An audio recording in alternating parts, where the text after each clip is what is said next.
my neighborhood. I'm from Newark, New Jersey, born and raised, just like Whitney Houston. And, I go all over my neighborhood because I love where I'm at. I go to Papa John's, and sometimes I get noticed in motherfucking Papa John's, excuse my language, but in Papa John's. And it feels good because that means my community, who has also been ostracized simply because of the name Newark and what they think is held in it, and the stereotypical ideal of what is created around African American people from Newark.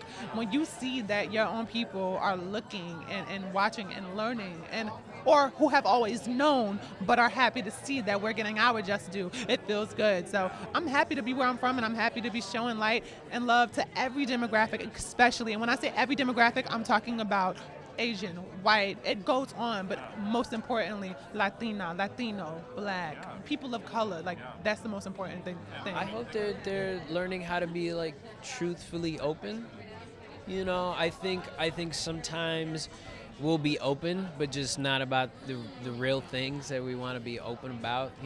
How someone could ask you, how so-and-so affected your life today, and then we'll say maybe 2 cents of it, but never really get into the core of it, because we don't want to go there.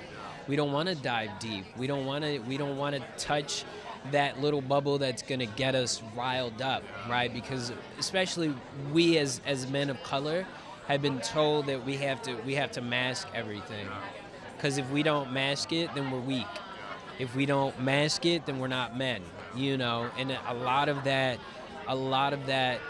is what's being challenged, So I hope that they see the things that we're challenging on the show on that sense, and that young men are allowed to be vulnerable.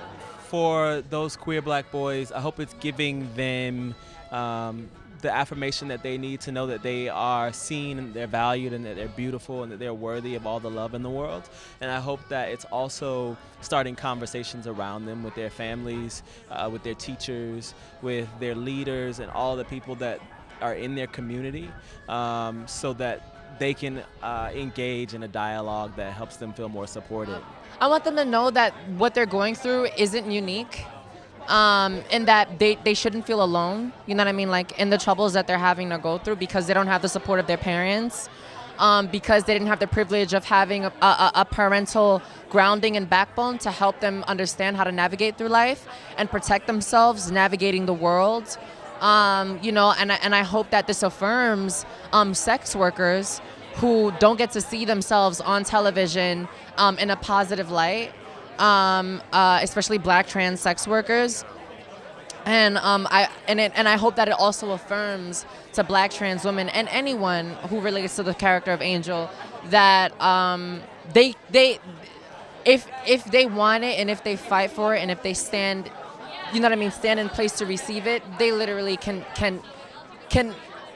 acquire anything that they've ever wanted to be or become.